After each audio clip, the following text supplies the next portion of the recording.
Macmillan Audio presents Without Hesitation by General Hugh Shelton, 14th Chairman, Joint Chiefs of Staff, with Ronald Levinson and Malcolm McConnell, read for you by my husband, Hugh Shelton.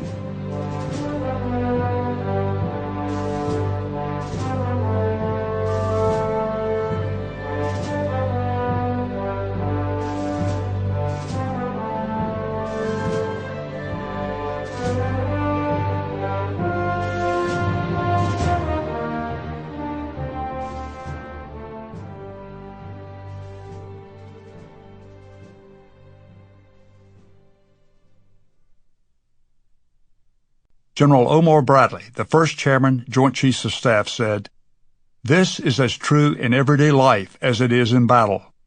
We are given one life, and the decision is ours whether to wait for circumstances to make up our mind or whether to act, and in acting, to live."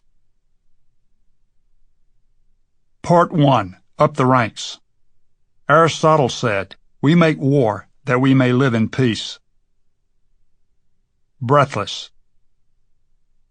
8:33 a.m., March 23, 2002, Fairfax, Virginia.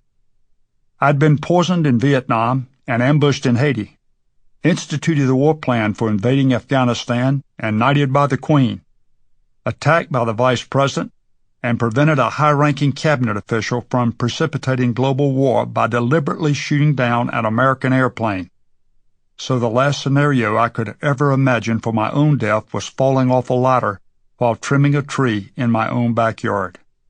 Yet that's exactly where I found myself the morning of March 23rd when I slammed head first onto the ground. I was completely paralyzed from the neck down and unable to breathe, oxygen nearly depleted, starting to lose consciousness, powerless to do anything about it. My mind flashed through snippets of the incredible ride that constituted my life. October 1997. Early on in my days as Chairman of the Joint Chiefs of Staff, we had small weekly White House breakfasts in National Security Advisor Sandy Berger's office that included me, Sandy, Bill Cohen, the Secretary of Defense, Madeleine Albright, the Secretary of State, George Tenet, head of the CIA, Leon Firth, the Vice President's Chief of Staff for Security, Bill Richardson, Ambassador to the UN, and a few other senior administration officials. These were informal sessions where we could gather around Berger's table and talk about concerns over coffee and breakfast served by the White House dining facility. It was a comfortable setting that encouraged brainstorming potential options on a variety of issues of the day. During that time, we had U-2 aircraft on reconnaissance sorties over Iraq, and these planes were designed to fly at extremely high altitudes and extremely high speeds, altitudes ranging up to 70,000 feet, both for pilot safety and to avoid detection.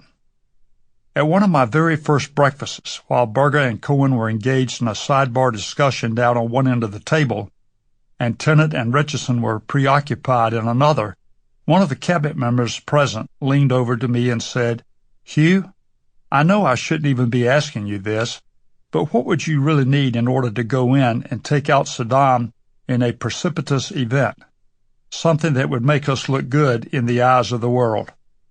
Could you have one of your U-2s fly low enough and slow enough so as to guarantee that Saddam could shoot it down?" The hair on the back of my neck bristled, my teeth clenched, and my fist tightened. I was so mad I was about to explode as I looked across the table thinking about the pilot in the U-2. And then I responded, "Of course we can," which prompted a big smile on the official's face. "You can?" was the excited reply. "Why, of course we can," I countered. "Just as soon as we get your ass qualified to fly it, I will have it flown just as low and slow as you want to go." The official reeled back, and immediately the smile disappeared. I knew I should not have asked that. "No, you shouldn't have," I strongly agreed, still shocked at the disrespect and the sheer audacity of the question. "Remember..." Sample complete. Ready to continue?